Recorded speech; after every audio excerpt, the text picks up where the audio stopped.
తిరుమల శ్రీవారి మెట్టు వద్ద భక్తులు బారులు తీరారు. టోకెన్ స్కానింగ్ సిస్టమ్ పునఃప్రారంభించడంతో టోకెన్ల కోసం భక్తులు పెద్ద సంఖ్యలో తరలివచ్చారు. అటు 1200వ మెట్టు వద్ద స్కానింగ్ చేసుకుంటేనే దర్శనానికి అనుమతిస్తున్నారు టీటీడీ అధికారులు. ఇవాళ ట్రయల్ రన్ నిర్వహించగా రేపటి నుంచి పూర్తి స్థాయిలో ఈ విధానాన్ని అమలు చేయనున్నారు.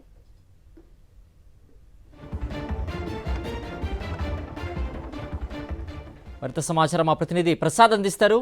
ప్రసాద్, టోకెన్ల కోసం పెద్ద సంఖ్యలో భక్తులు బారుతున్నట్టుగా తెలుస్తోంది. ఏ రూల్స్ అండ్ రెగ్యులేషన్స్ మధ్య వీరికి టోకెన్స్ జారీ చేయబోతున్నారు అధికారులు? పూర్తి అప్డేట్స్ ఏంటి?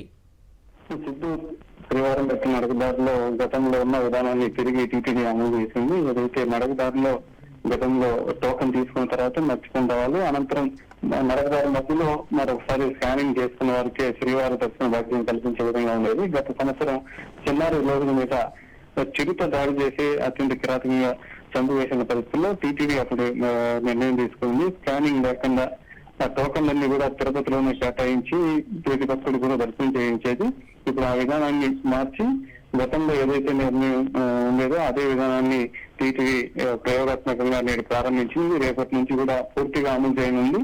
ఈ సందర్భంగా అలిపిరి మెట్ల మార్గంలో ఇంకా అమలు చేయలేదు. శ్రీవారి మెట్టు ఏదైతే శ్రీనివాస మంగాపురం దగ్గర ఉన్న శ్రీవారి మెట్టు మార్గంలో ప్రతిరోజు కూడా దాదాపు 5000 టోకన్లు భక్తులకు కేటాయిస్తారు.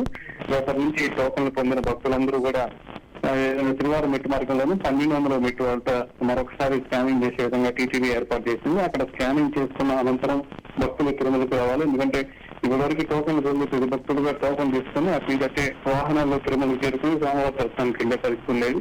ఇకపై ఆ విధానానికి ప్రస్తుతానికి టీటీడీ అధికారులు కూడా స్కానింగ్ చేసుకున్న తర్వాత తిరుమలకు చేస్తున్న భక్తులకి సోమవారం దర్శనం చేయించే విధంగా పూర్తిగా అమలు చేస్తుంది. రేపటి నుంచి ఈ విధానం పూర్తి స్థాయిలో అమలు అవుతుంది. మీరు ప్రయోగాత్మకంగా పరిశీలన చేస్తుంది. తిరుమలలో తిరుమలకు వచ్చే భక్తులందరూ కూడా దీన్ని దృష్టిలో ఉంచుకొని శ్రీవారి మెట్టు మార్గంలో టోకెన్ భక్తులు కూడా సాగుబాటులోనే తిరుమలకు రావాలని కూడా టీటీడీ పేర్కొంటుంది. ఓకే ప్రసాద్.